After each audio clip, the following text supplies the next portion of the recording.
Hey everyone, what's going on? My name is Echo and Scout, and today we're going to be looking at Goliath, an action RPG survival adventure brought to you by Wellbox Studios. This game was given to us as a review copy, so without further ado, Goliath is a great action style game that's really lacking in the survival department.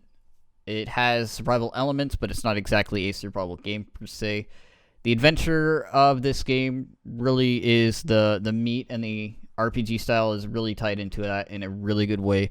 The basic story of the game is you are fighting in what looks to be World War II, kind of, sorta, and then you end up crashing through a time warp rift thing. I don't know, it's weird, and you land on a floating island, and these floating islands are all clustered together, and you sort of have to survive and somehow get back to civilization.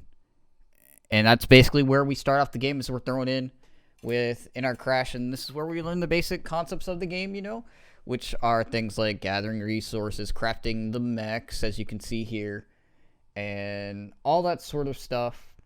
But the options menu, so one of the first things I do whenever I start looking at a game is I look at the options menu. The options menu for this game is very lacking.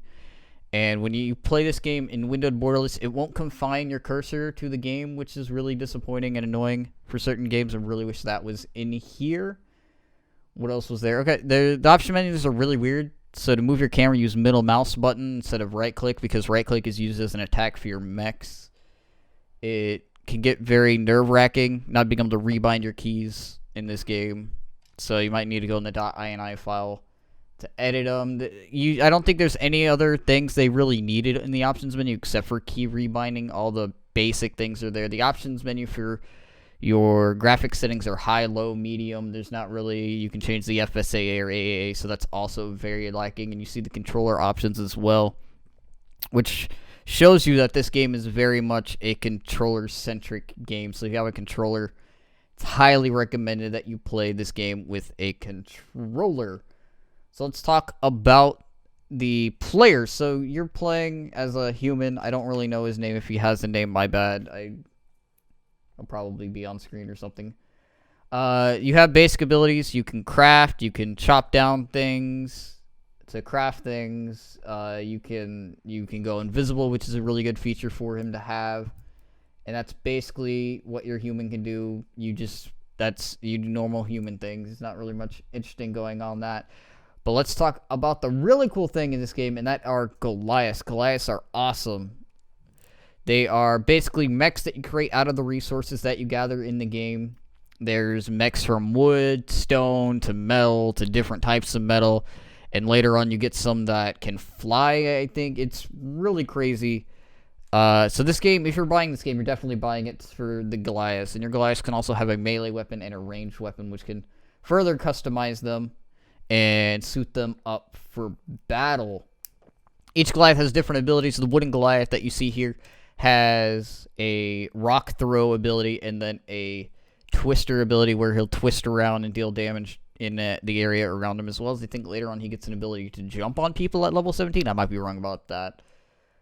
It's a very interesting concept for the game. The concept of the game is basically it's an adventure. You create your own story, adventure, you decide who you go with, and things like that. So it leaves a lot to the player about what they do. But early on, the quest line is kind of difficult because the game is very grindy. And whenever I say that, I mean that in a negative way, not in a positive way. I don't really like titles that are grindy that much. The grindiness goes so far as the first time I tried to do one of the first story missions, where you save this guy from a bunch of trolls. The trolls are level 9, and I'm like a level 5 or 6 or 7, and they just destroy me instantly, and I'm dead. And so that was an immediate turnoff. It's how grindy the game is. That's going to be a common theme with this game, is it's going to be grindy.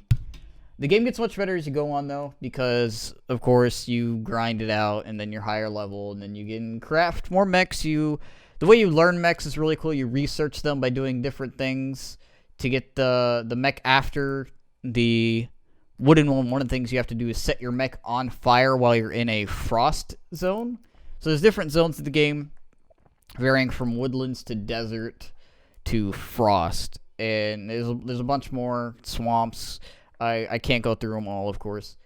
But it's very interesting. Use a teleporter and your base camp. Your base camp goes wherever you are, which is kind of nice. You don't have to rebuild everything every time you go to a new area. The quests in the game don't really seem to repeat themselves. So to get a quest, you go up to a faction person. They'll have like a human question mark icon on them. And you just talk to them and they'll give you a quest. The one that I have here is getting 6 berries. So I'm just walking around finding berries and turning them in. Quests don't seem to feel that bad unless they're fetch quests. Of course, there's always going to be fetch quests in games because that's how you get faction rep up in the beginning for this game at least. I really don't know how you can figure out your faction rep in the game, which is really disappointing for me. I would really like to have like that in my journal or something to where I can go, oh, the Brotherhood faction, they like me 20 out of 100. Awesome, but I don't know. I couldn't figure out a way to do that. What else is there? You can have your mech to follow you by hitting H key to leave, which means that you and your person can also, and the mech, can go around killing things together. It's a really nice concept for a title where you're not playing alone. You can also have all these people with you and your Goliaths. You can also have 3 Goliaths with you at all times. I think you can only have 1 following you, though. I never tried it with more than 1. Goliath is a very interesting game.